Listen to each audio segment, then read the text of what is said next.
Yang juga menjadi sorotan, saudara, kisruh dualisme di Partai Golkar semakin meruncing. Mabes Polri telah menetapkan 2 tersangka dari hasil laporan kubu Abu Rizal Bakri terkait dugaan pemalsuan mandat anggota Golkar Munas Ancol.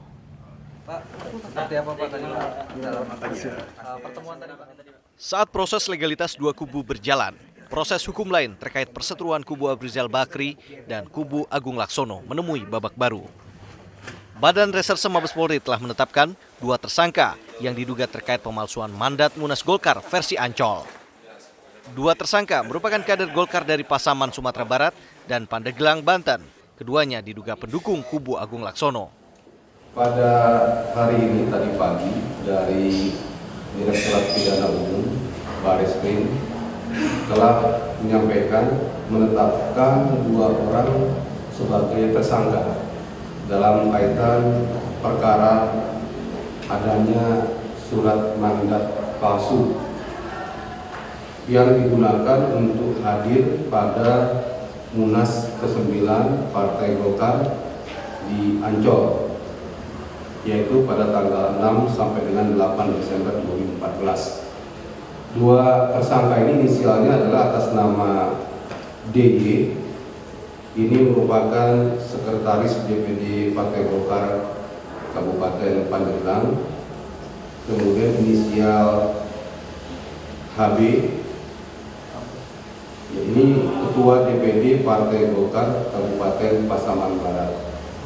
Jadi sementara ini mereka berdua terbukti memasukkan surat mandat untuk hadir di Munas Golkar di Ancol. Namun pihak Golkar kubu Agung Laksono membantah jika 2 kadernya berstatus tersangka. Ketua Umum Golkar versi Munas Ancol Agung Laksono mengatakan pihaknya telah berkoordinasi dengan kepolisian terkait hal ini. Pengurus DPD Partai Golkar di daerah yang ditetapkan status PSK dalam kaitan dugaan pemalsuan dokumen. Itu sampai saat sekarang, sampai saat detik ini kami tidak mengetahui adanya informasi.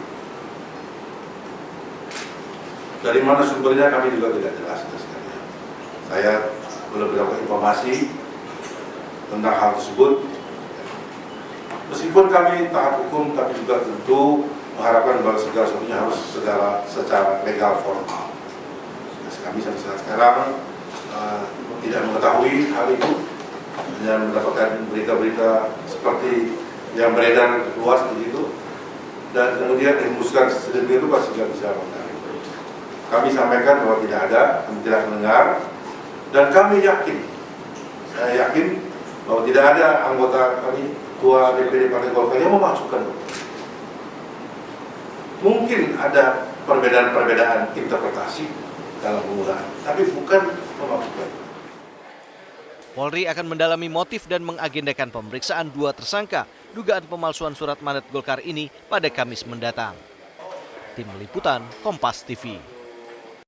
Pasca pra-peradilan Komjen Pol Budi Gunawan, KPK semakin dibanjiri gugatan pra-peradilan oleh para tersangka kasus korupsi. Ya, dalam 1 hari KPK harus menghadiri setidaknya 2 hingga 4 sidang pra-peradilan di pengadilan negeri. Kondisi ini membuat KPK sempat kewalahan. Dalam beberapa sidang KPK terpaksa memohon pengunduran jadwal.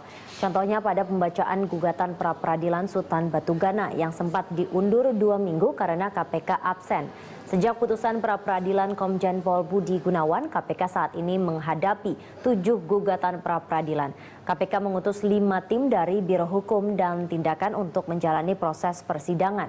Kuasa hukum KPK Nur Kusnia mengaku KPK idealnya hanya bisa menjalani maksimal 3 persidangan dalam 1 hari. Kesulitan pasti ada, tapi tetap kami atasi dengan optimis secara profesional. Kita berusaha untuk melaksanakan sesuai dengan hukum acara yang berlaku. Timnya sendiri berapa sih untuk? Kami ada 5 tim. Alat tim dari teman-teman Biro Hukum sendiri dan ditambah teman-teman dari penindakan.